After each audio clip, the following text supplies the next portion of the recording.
নমস্কার বন্ধুরা, আজ আমি আপনাদের সাথে শেয়ার করব একটি মিষ্টি রেসিপি। এই মিষ্টিটি আমি আজ গাজর দিয়ে বানাবো। এই রেসিপিটি বানানোর জন্য আমার লাগছে গাজর। আমি মিডিয়াম সাইজের 3টে গাজর নিয়ে নিয়েছি, আর নিয়েছি সুজি নিয়েছি 1 কাপ, চিনি নিয়েছি, আর নিয়েছি দুধ নিয়েছি 2 কাপ। এই দেখুন বন্ধুরা, আমি গাজরটাকে এইভাবে কুচি করে নিয়েছি।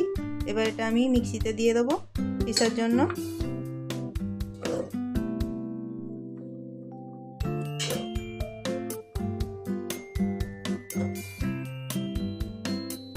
এবার আমি দিয়ে দেবো এর মধ্যে অল্প একটু দুধ, যাতে গাজরটা খুব ভালোভাবে একটা স্মুথ পেস্ট তৈরি হয়। অল্প একটু দুধ দিয়ে দিলাম। এবার এটা আমি মিক্সিতে পিষে নেব। এই দেখুন বন্ধুরা, আমি একটা স্মুথ পেস্ট বানিয়ে নিয়েছি। এবার আমি একটা চিনি শিরা তৈরি করব। চলুন আমরা চিনি শিরাটা তৈরি করে নিই। গ্যাসে আমি একটা পাত্র চাপিয়ে দিয়েছি, আর ওর মধ্যে আমি জলও দিয়ে দিয়েছি। যে বাটি মেপে আমি জল দিয়েছি ওই বাটি মেপেই আমি চিনিটা দিচ্ছি। এবার আমি এটাকে ফুটিয়ে নেব। খুব ঘন শিরা বানাবো না, পাতলা শিরাই বানাবো। ভালোভাবে ফুটে উঠলে 2-5 মিনিট ফুটিয়ে আমি এটাকে বন্ধ করে দেবো।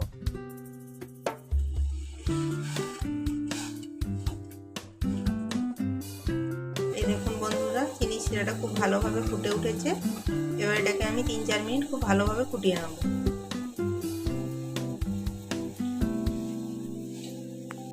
3-4 মিনিট খুব ভালোভাবে ফুটে গেছে।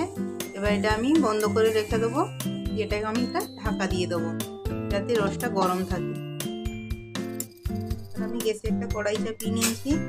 কড়াইতে দিয়ে দেবো পেস্ট করে রাখা গাজরটা।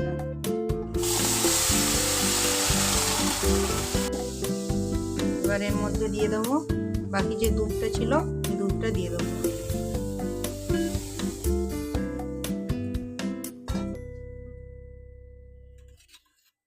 আর দিয়ে দেবো আমি 1 চামচ ঘি।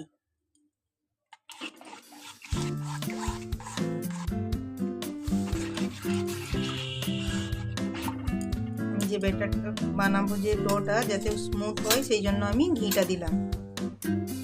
এবার এর মধ্যে দিয়ে দেবো আমি 1 চিমটে লবণ। মিষ্টির স্বাদ ব্যালেন্স করার জন্য লবণটা দিলাম। এবার এটাকে আমি একটু ফুটে ওঠার জন্য ছেড়ে দেবো। আমি আর একটা জিনিস এড করব। এখানে শুধু 2 চামচ মতো চিনি দেবো, যেহেতু আমরা চিনি শিরা বানিয়েছি, তাই এখানে বেশি চিনি দেব না। শুধু 2 চামচ চিনি দেব, স্বাদটা ব্যালেন্স করার জন্য।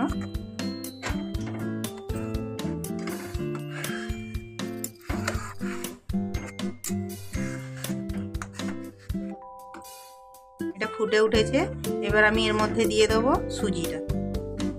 সুজিটা দিয়ে আমি অনবরত নাড়াচাড়া করব, যাতে কোনো লাম্পস না পড়ে।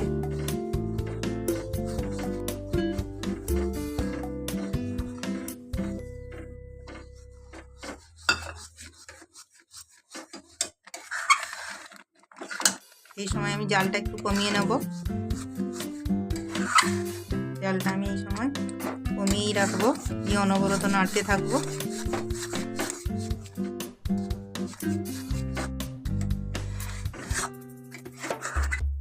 দেখুন বন্ধুরা, আমি একটা ডো তৈরি করে নিয়েছি। এবার এটা আমি একটা থালায় তুলে নেব ঠান্ডা হওয়ার জন্য। এবার এটাকে আমি একটা থালায় তুলে নেব।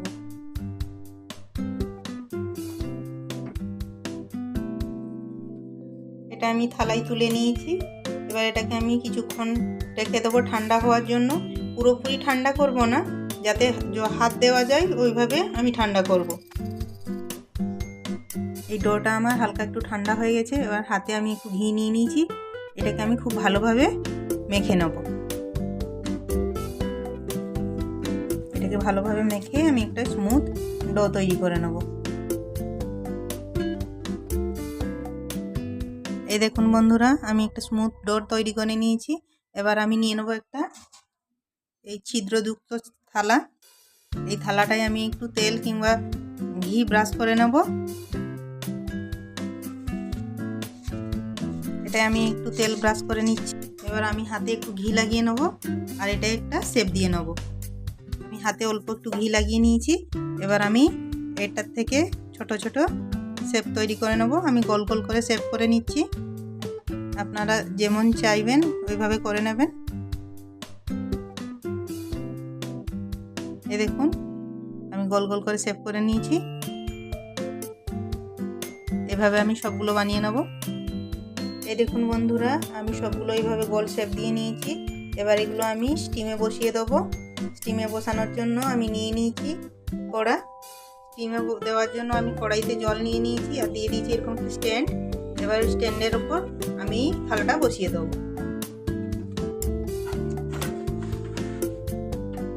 এবার এটাকে আমি ঢাকা দিয়ে দেবো 5 মিনিটের জন্য। যেহেতু আমাদের ডোটা এমনিতেই সেদ্ধ হয়ে গেছে, যার জন্য বেশিক্ষণ রাখবো না, 5 মিনিট রাখবো। 5 মিনিট হয়ে গেছে, এবার এটা আমি তুলে নেব। গ্যাসটা অফ করে দিলাম, এবার এটাকে আমি তুলে নেব। এগুলো 5 মিনিট স্টিম করার পর আমি এগুলো তুলে নিয়েছি। এবার এগুলো আমি দিয়ে দেবো ওই চিনির শিরাটার মধ্যে। চিনির শিরাটা যদি ঠান্ডা হয়ে গিয়ে থাকে তাহলে আপনারা একটু গরম করে নেবেন চিনির শিরাতে ছাড়ার আগে। আরেকটা জিনিস আমি বলতে ভুলে গেছি, আমি এর মধ্যে দিয়ে দিয়েছি 3-4টে এলাচ ফাটিয়ে চিনির শিরার মধ্যে। এবার আমি এই মিষ্টিগুলো এই চিনির শিরার মধ্যে ছেড়ে দেবো। এটা আমি রেখে দেবো 1 ঘন্টা মতো। এগুলো আমি 1 ঘন্টা মতো ঢাকা দিয়ে রেখে দেবো, তারপর আমি আপনাদের দেখাবো। দেখুন বন্ধুরা, আমি 1 ঘন্টা পরে ফিরে এসেছি। এগুলো আমি 1 ঘন্টা রসে চুবিয়ে রেখেছিলাম। এগুলো যতক্ষণ রসে রাখবেন ওটার মধ্যে রস খুব ভালোভাবে ঢুকবে এবং টেস্টটা খুব ভালো হবে। এটা যদি আপনারা সন্ধেবেলা বানান তাহলে সারা রাত যদি রসের মধ্যে রেখে দেন তাহলে ওটা আরও খুব ভালোভাবে রসটা এর মধ্যে ঢুকবে।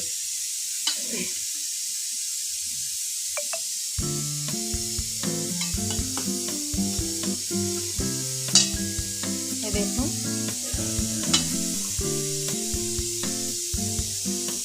আমি হাতে তুলে একটা দেখিয়ে দিচ্ছি। এভাবে আপনারাও একবার বাড়িতে বানিয়ে দেখুন। যদি রেসিপিটি ভালো লেগে থাকে তাহলে আমার চ্যানেলটিকে লাইক করবেন, সাবস্ক্রাইব করবেন। ধন্যবাদ।